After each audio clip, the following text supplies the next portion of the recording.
Hello दोस्तों, हमारे YouTube channel में आप सभी का स्वागत है। तो दोस्तों, इस वीडियो में हम वारी एनर्जीज आईपीओ के ऊपर डिस्कशन करने वाले हैं, जिसकी आज फाइनली क्लोजिंग हो चुकी है। तो अभी हम इस आईपीओ से रिलेटेड कुछ इंपॉर्टेंट अपडेट्स को डिस्कस करने वाले हैं। Like first of all subscription status को डिस्कस करेंगे और समझेंगे कि किस प्रकार से आईपीओ को रिस्पॉन्स मिली है। एंड उसके बाद यहाँ पर जीएमपी को भी डिस्कस करेंगे और लिस्टिंग गेन कैसे मिल सकती है इन्वेस्टर्स को, वो भी डिस्कस करेंगे। साथ ही साथ अलॉटमेंट के चांसेज कैसे हैं वो समझेंगे। अलॉटमेंट डेट, रिफंड, इनिशिएशन, इन सभी चीज़ों के ऊपर डिस्कशन करने वाले हैं। तो शुरू करते हैं। सबसे पहले देखो, यहाँ पर वारी एनर्जीज आईपीओ की कुछ डिटेल्स हैं जो यहाँ पर आप देख सकते हो, और आई थिंक इन चीज़ों के बारे में आप सभी को इन्फॉर्मेशन होगी ही। आईपीओ डेट की बात करें तो 21 से 23 अक्टूबर यहाँ पर रही है, ठीक है। और उसके बाद टोटल इशू साइज की बात करें तो 4321 करोड़ की यहाँ पर इशू साइज थी, जिसमें यहाँ पर 3600 करोड़ की फ्रेश इशू थी और ऑफर फॉर सेल इसमें 721 करोड़ के अप्रोक्स था। एंड ये कुछ बेसिक सी इन्फॉर्मेशन है। अब यहाँ पर हम सब्सक्रिप्शन स्टेटस को डिस्कस करते हैं और समझते हैं कि किस प्रकार से रिस्पॉन्स मिली है आईपीओ को। तो फर्स्ट ऑफ ऑल क्यूआईबी की बात करें तो देखो, बहुत ही बेहतरीन सब्सक्रिप्शन हुई है यहाँ पर। 215 टाइम सब्सक्रिप्शन हुए हैं यहाँ पर, बहुत ही बेहतरीन। अगर हम शेयर्स ऑफर्ड की बात करें तो क्यूआईबीज को कितने शेयर्स ऑफर किए गए थे? 56,63,925 शेयर्स। और देखो एक्चुअल में कितने शेयर्स के लिए बिडिंग लगी है क्यूआईबीज के द्वारा, तो यहाँ पर देखो बताई जा रही है 121 करोड़ 79,37,402 शेयर्स के लिए। इतने शेयर्स के लिए बिड लगी है।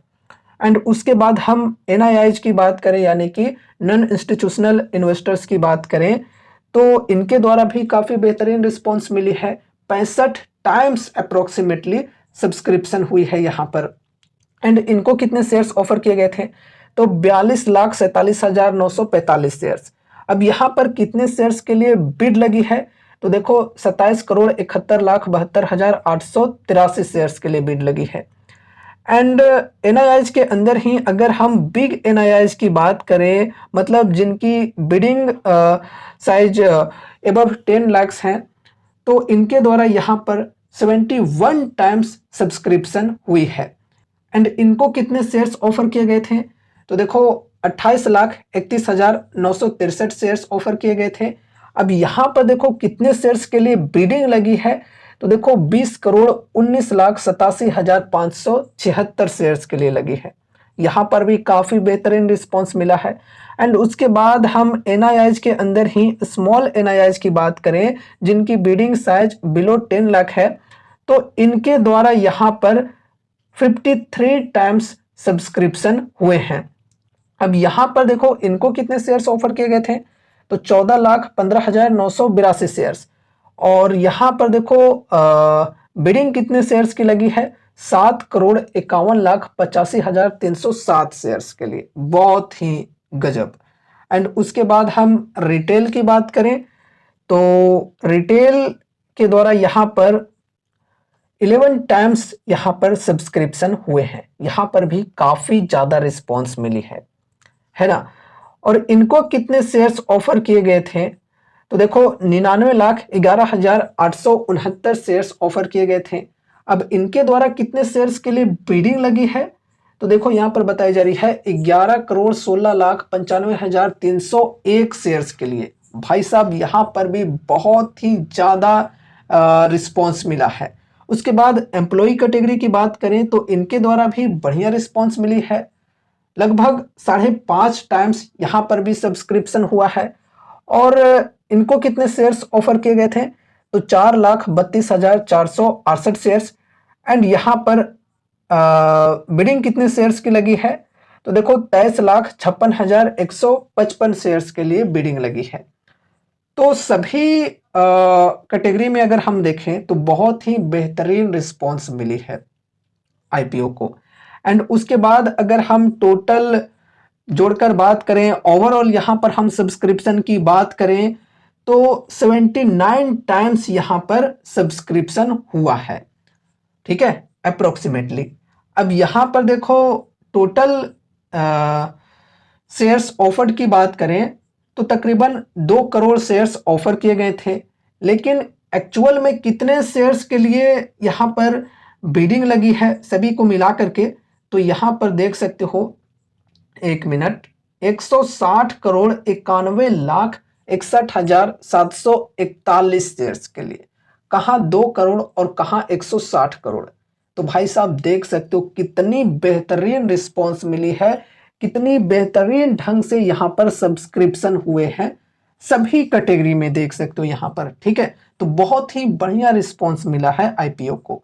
अब देखो क्यों बढ़िया रिस्पॉन्स मिला है, ये आई थिंक सभी को मालूम होगी ही कि वारी एनर्जीज जो है ये वारी ग्रुप से बिलोंग करने वाली एक ऐसी कंपनी है जिसकी इंडिया के अंदर एक मोनोपोली है सोलर मैन्युफैक्चरिंग के अंदर। ठीक है, ये जो कंपनी है ये इंडिया की सबसे बड़ी सोलर पैनल मैन्युफैक्चरिंग कंपनी है। और देखो वारी ग्रुप की हम इससे पहले वारी रिन्यूएबल्स की बात करें तो इनको भी लोग जानते हैं अच्छे तरह से, जिसने पास्ट में इन्वेस्टर्स को बहुत ही बेहतरीन रिटर्न्स बनाकर दिए हैं। ठीक है, और बाकी यहाँ पर अगर हम वारी एनर्जीज के फ्यूचर की बात करें तो फ्यूचर में भी काफ़ी बेहतरीन डिमांड रहने वाली है, क्योंकि इनके फंडामेंटल्स एंड फाइनेंशियल्स की बात करें तो ये भी काफ़ी स्ट्रॉन्ग है। हमने एक डिटेल्स में वीडियो भी बनाया हुआ था वारी एनर्जीज कंपनी के ऊपर, अगर आपने नहीं देखा है तो देख सकते हो, आई बटन पर और एंड स्क्रीन पर लिंक मिल जाएगी। ठीक है, तो जरूर से देख लेना, काफ़ी सारी इंपॉर्टेंट इन्फॉर्मेशन आपको मिल सकती है वारी एनर्जीज कंपनी से रिलेटेड। अभी देखो यहाँ पर हम जीएमपी को डिस्कस करते हैं। तो फिलहाल यहाँ पर जीएमपी 1480 रुपए की देखने को मिल रही है। एंड उसके बाद यहाँ पर देखो एस्टिमेटेड लिस्टिंग प्राइस की बात करें तो 2983 रुपए की बताई जा रही है। मतलब यहाँ पर तकरीबन 100% की लिस्टिंग गेन मिल सकती है। ठीक है, 100% की लिस्टिंग गेन मिल सकती है, और इसी वजह से आईपीओ के अंदर बहुत ही बेहतरीन इंटरेस्ट देखने को मिला है। ठीक है, बहुत ही बढ़िया इंटरेस्ट इसी वजह से मिला है भाई साहब। अगर यार किन्हीं को मिल जाता है ना तो समझ कर चलो कि एक का डबल तो हो ही जाएगा। ठीक है, सिर्फ मैं लिस्टिंग गेन की बात कर रहा हूं, बाकी लॉन्ग टर्म में तो और भी बेहतरीन रिटर्न्स बनने के चांसेज हैं। जिस प्रकार की ये कंपनी है उस हिसाब से मैं कह रहा हूं। अब देखो दोस्तों, यहाँ पर एक ध्यान में रखने वाली बात यह है कि ये कोई कॉल टिप या रिकमेंडेशंस नहीं है। यहाँ पर जो भी चीज़ों को हम डिस्कस कर रहे हैं वो सिर्फ और सिर्फ एजुकेशनल पर्पज से कर रहे हैं।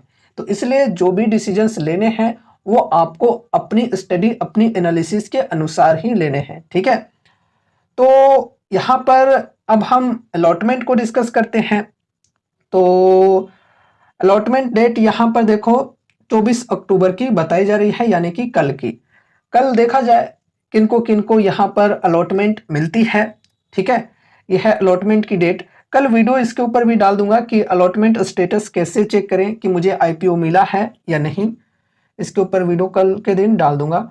एंड उसके बाद यहाँ पर देखो इनिशिएशन ऑफ रिफंड्स, मतलब अगर आपको आईपीओ नहीं मिलती है तो यहाँ पर जो आपके रिफंड्स हैं वो इनिशिएट होंगे अक्टूबर 25 से, यानी कि परसों के दिन से। ठीक है, ये इनिशिएशन की बात कही जा रही है। एंड उसके बाद लिस्टिंग डेट की बात करें तो 28 अक्टूबर को लिस्टिंग होने वाली है, और भयंकर लिस्टिंग होने वाली है, ये भी बात सही है। अब चलो यहाँ पर हम अलॉटमेंट चांसेज के ऊपर डिस्कशन करते हैं। देखो दोस्तों, फर्स्ट ऑफ ऑल इस चीज को समझो, जब आपने आईपीओ के अंदर अप्लाई किया था तब देखो प्राइस बैंड तो यहाँ पर में भी 1427 से 1503 तक की थी, अगर मैं गलत नहीं हूं तो देखो यहाँ पर प्राइस ये सिलेक्ट करना था इसके बीच में। अब देखो अगर आपने ये प्राइस सिलेक्ट किया होगा या फिर 1503 से नीचे कोई भी प्राइस सिलेक्ट किया होगा और 1427 से ऊपर, मतलब 1427 से 1503 के बीच वाली प्राइस को अगर आपने सेट कर रखा होगा तो फिर आईपीओ मिलने के चांसेस आपको मानकर चलो है ही नहीं।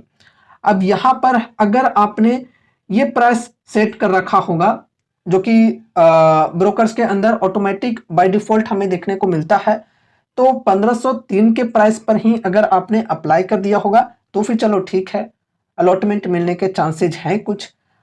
एंड उसके अलावे यहाँ पर देखो अगर आपके पास 3-4 डीमैट अकाउंट्स हैं और वो सभी डीमैट अकाउंट्स आपके नाम पर ही है, मतलब एक ही पैन कार्ड से 3-4 डीमैट अकाउंट्स ओपन किए हुए हैं और आपने वो सभी डीमैट अकाउंट से यहाँ पर अप्लाई कर दिया है आईपीओ के अंदर, तो भी आईपीओ मिलने के चांसेस खत्म हो गए हैं।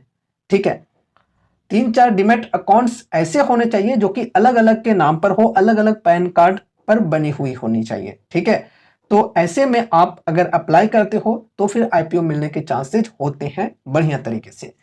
अब देखो, अगर आपने रिटेल कैटेगरी में अप्लाई किया है तो रिटेल कैटेगरी में तकरीबन 11 टाइम्स सब्सक्रिप्शन रही है, तो उसी हिसाब से यहाँ पर अलॉटमेंट मिलने के चांसेज हैं। और देखो, सारा चीज़ यहाँ पर लक के ऊपर डिपेंड करता है। अगर आपने इससे पहले की सभी चीज़ों को बखूबी किया है, ठीक है, बढ़िया तरीके से अगर आपने किया है तो ठीक है, अब आगे का काम लक का है। लक अगर साथ दे तो फिर आपको आईपीओ मिल सकती है ना।